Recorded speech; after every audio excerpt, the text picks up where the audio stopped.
नमस्कार, मैं आपका दोस्त अरुण कुमार आपका इस नई वीडियो में स्वागत करता हूं। दोस्तों, हम बात करें आज से सैकड़ों वर्ष पहले, जब हमारे हिंदुस्तान के अंदर राजा महाराजाओं का समय हुआ करता था, तो उस समय पर ये मैसेज पहुंचाने के लिए कबूतरों का सहारा लिया जाता था। आपने इसको वीडियो के अंदर या किसी मूवी के अंदर भी देखा होगा। अब बात की जाए 1990 के अंदर या 2000 तक, तो उस समय पर आधुनिक दुनिया के अंदर जो हम मैसेज को देते हैं वो सारी सुविधाएं नहीं थी। उस मैसेज को पहुंचने के लिए या हमें पहुंचाने के लिए कई दिनों का समय लगता था या फिर कई हफ्ते तक का समय लगा करता था उस मैसेज को पहुंचने के लिए। लेकिन आज इस आधुनिक दुनिया के अंदर किसी भी मैसेज को पहुंचाने के लिए कुछ सेकंड का समय लगता है।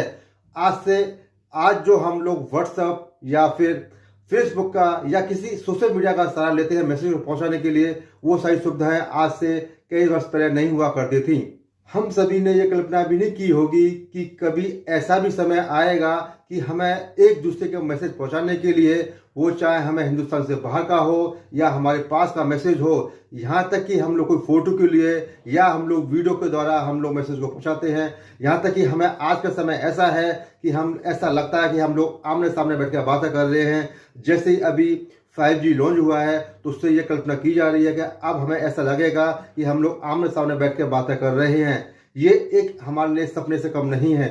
आज के इस अत्याधुनिक युग के अंदर हम लोग मैसेज को पहुंचाने के लिए बहुत सी चीज़ों का सहारा लेते हैं, जैसे फेसबुक, व्हाट्सएप, इंस्टाग्राम, और उन्हीं में से एक नाम आता है ट्विटर। लोगों को नौकरी से निकालने के बाद अब एक बार फिर नया फरमान सुना दिया है। As the company sorts out how many people still actually work there. जब से एलन मस्क ने ट्विटर खरीदा है, ट्विटर में रोज किसी न किसी बदलाव की खबरें सामने आ रही हैं। We innovate at all comes with a big penalty. You'll be fired. Twitter आज के समय में बहुत ज़्यादा चर्चाओं के अंदर हैं, चाहे सोशल मीडिया की बात करें या किसी न्यूज़ की बात करें या फिर हम लोग न्यूज़पेपर की बात करें, हर जगह पर ट्विटर छाया हुआ है। कहानी यहाँ से शुरू होती है। दुनिया के जाने माने एलन मस्क, जो कि 25 अप्रैल को $44 बिलियन के अंदर इसको परचेस करते हैं। ट्विटर को खरीदने से पहले एलन मस्क, जो कि हाँ ना का जवाब प्रॉपर नहीं दे पाते हैं, ये डील हाँ ना में ही चलती रहती है। लेकिन बहुत सारी चर्चाओं के कारण उन्होंने इस डील को फाइनल कर दिया और इस ट्विटर को परचेस कर लिया। इससे पहले उन्हें लगा होगा कि ये डील मेरे लिए अच्छी नहीं है, या फिर उनको ऐसा लगा होगा कि जो $44 मिलियन मैंने बताया है, जो मैंने कमिटमेंट किया है, वो उनके लिए ज्यादा है, इससे कम में भी डील हो सकती थी। उस समय पे एलन मस्क को लगा कि इस डील को वो क्लोज कर दें। फाइनली उनको ऐसा समझ में आया कि अगर मैं डील को क्लोज करता हूं तो मेरे लिए लॉस में जा सकता है, लेकिन मजबूरी के चलते हुए उन्होंने इस डील को क्लोज किया, क्योंकि ट्विटर का उन्होंने कमेंट दिया था कि अगर ये डील फाइनल नहीं करते हैं तो उन्होंने $1 बिलियन के लिए पेनल्टी देनी हो सकती है। और इसी सभी मजबूरी के कारण ट्विटर को फाइनली उन्होंने परचेस कर लिया। अब दोस्तों, सवाल उठता है कि एलन मस्क के पास $44 बिलियन आए कहां से और इतनी जल्दी इतना बड़ा अमाउंट कैसे अरेंज किया, आइए जानते हैं। दोस्तों, इन्होंने कुछ पैसा अपने पर्सनल एसेट से निकाला और कुछ पैसा इन्होंने टेस्ला कंपनी से निकाला, यानी कि इनके जो कुछ इन्वेस्टमेंट पर्सनल फंड थे वहां से निकाला।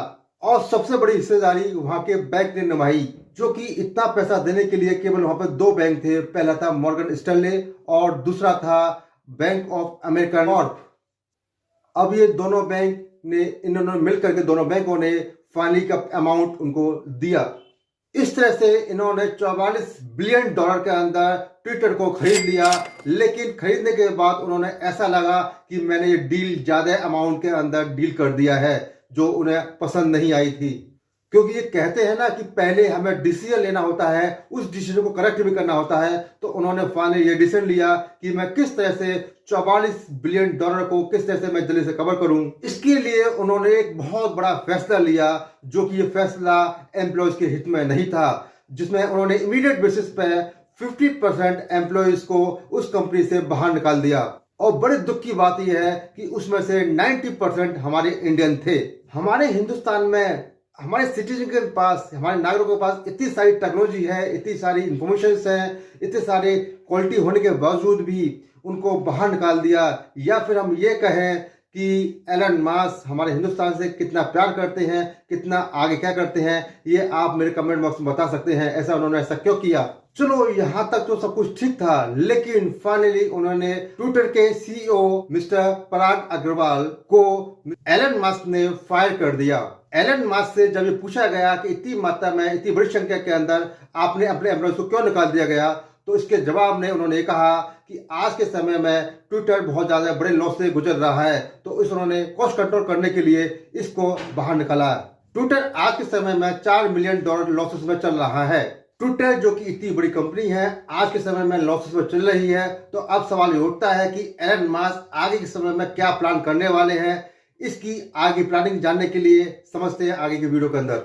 यहाँ पर पहली बात तो समझना है कि जब कोई कंपनी लॉसेस में जाती है तो ज्यादातर वहाँ के जो ओनर्स हैं या वहाँ का जो मैनेजमेंट है अपने एम्प्लॉयज को कट ऑफ करता है, जो कि एलन मस्क ने पहले से ही 50% से ज्यादा अपने एम्प्लॉयज को कट ऑफ कर दिया। जब अपने एम्प्लॉयज को कट ऑफ किया तो आप ये समझ सकते हैं कि जो वहाँ का सैलरी स्ट्रक्चर है जस्ट हाफ हो गया, तो उन्होंने इस तरह से अपनी सेविंग को किया।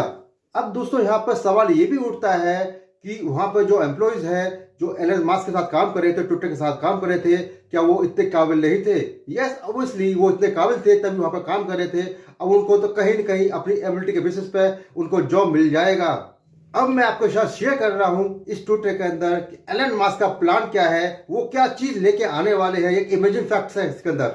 दोस्तों हम सभी को मालूम है कि आज के समय में AI इंटेलिजेंस जो कि हम सब मनुष्यों के लिए बहुत ही ज्यादा घातक है, जिसे हम रोबोट के नाम से जानते हैं। हमारा पूरा संसार जानता है कि अगर मनुष्य की जगह AI रोबोट काम करना शुरू कर दिया तो हमारा एम्प्लॉयज का स्ट्रक्चर क्या रहेगा, क्या होने वाला इस समय आने वाले टाइम के अंदर। फिर भी एलन मस्क की कंपनी के अंदर बहुत सारे रोबोट्स काम कर रहे हैं। I think the danger of AI is much greater than the danger of nuclear warheads by a lot.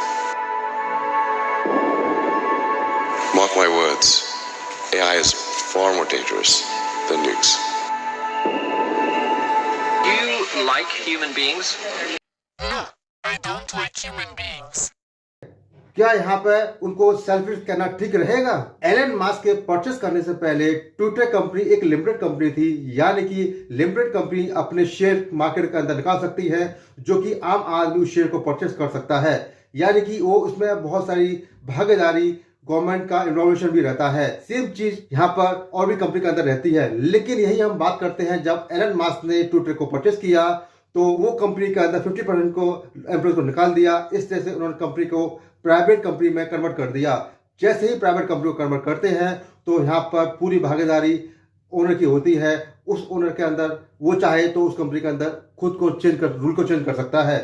इस तरह से जब वो प्राइवेट लिमिटेड कंपनी बनी तो लिमिटेड कंपनी से जब यहाँ पर ट्रेंड हुई तो वहां पर जो उनके शेयर थे उन शेयर का कुछ शेयर पार्ट उनको मिल जाता है। अभी हाल फिलहाल में ही एलन मस्क ने एक प्लान निकाला कि अगर आपको एक वेरिफिकेशन कोड चाहिए तो आप आम इंसान भी $8 पर मंथ पे करके उसे आप प्राप्त कर सकते हैं, जो कि ट्विटर के अंदर पहले लागू नहीं था। यानी कि यहाँ से आज के समय में उन्होंने इसको प्रॉफिट बनाना शुरू कर दिया। इससे पहले इस ट्रिक के लिए केवल सेलिब्रिटीज या फिर पॉलिटिशियन फेसेस को देख के ही दिया जाता था, उसकी कोई वैल्यू नहीं थी।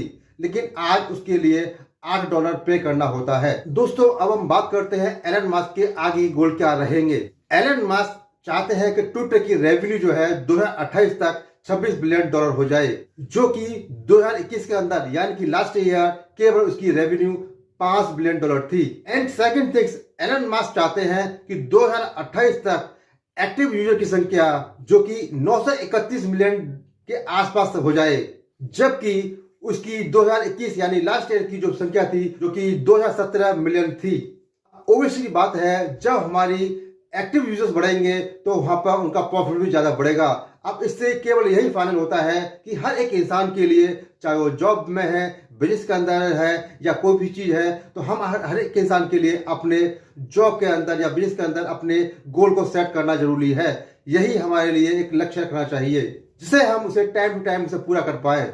आपने देखा भी कि किस तरह से एलन मस्क के अंदर अपनी कॉस्ट कंट्रोल करते हुए अपने प्रॉफिट को अंदर जाते हैं, क्योंकि उन्होंने ये लगाया था कि अगर आपको ब्लू टिक चाहिए तो आपको वहां पर पेड करना होगा। इस तरह से वो अपनी कॉस्ट को कंट्रोल करते हुए आगे बढ़ते चले जाते हैं। तो मैं उम्मीद करता हूं कि ये आज के टॉपिक आपने लिया उसको आपको समझ में आया होगा, आपको अच्छा लगा होगा। तो मैं उम्मीद करता हूं कि आप इस चैनल के लिए आगे अपने दोस्तों को फॉरवर्ड करें, सब्सक्राइब करें, शेयर करें। मिलते हैं ऐसी इन्फॉर्मेशन के लिए नई वीडियो में नए टॉपिक के साथ में। तो thank you very much, see you soon, bye bye.